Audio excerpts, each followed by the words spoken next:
En poussant la fille de Ibe à porter plainte contre Soro, ce sont nos propres comzones qu'on rend méfiants. Décryptage. Elvira Onan. L'affaire de la fille d'Ibrahim Koulibaly Ditib qui a porté plainte à Paris, contre Guillaume Soro, accusé d'avoir trempé dans l'assassinat de son père, fait des bruits, y compris au RHDP. Un activiste proche du camp du président Alassane Ouattara met en garde contre cette initiative. Il faut aller doucement. Soro Guillaume est un criminel, c'est su de tous, mais Ibrahim Koulibaly Ditib n'était pas un ange, prévient c'est ça, un profil qui intervient régulièrement sur les réseaux sociaux et qui est très suivi, en ce sens qu'il traduit largement des positions souvent non assumées par le pouvoir RHDP officiel.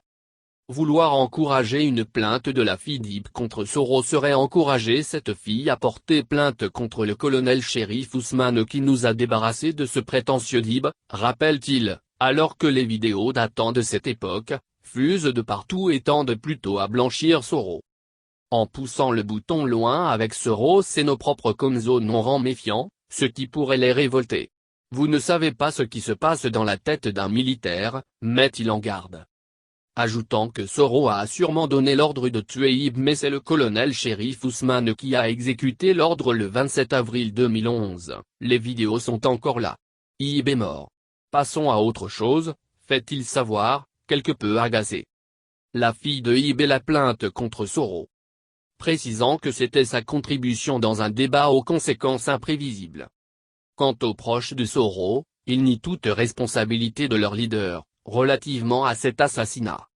Il paraît qu'une dame, se disant fille d'Ibe, aurait déposé plainte contre Guillaume Soro à Paris pour l'assassinat de son père. Allez-y dire à la fille d'Ibe en question que son père, le jour de sa mort, n'était pas un officiel de la République. Il était un rebelle qui avait tenté de faire un coup d'État contre le président nouvellement élu.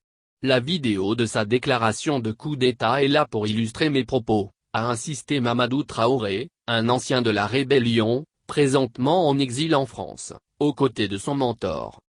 Allez-y dire également à la fille d'Ibe que ce sont les forces républicaines de Côte d'Ivoire, FRCI, et non les forces armées des forces nouvelles, FAFN, qui ont abattu Ibe dans le cadre de leur objectif de mater sa rébellion.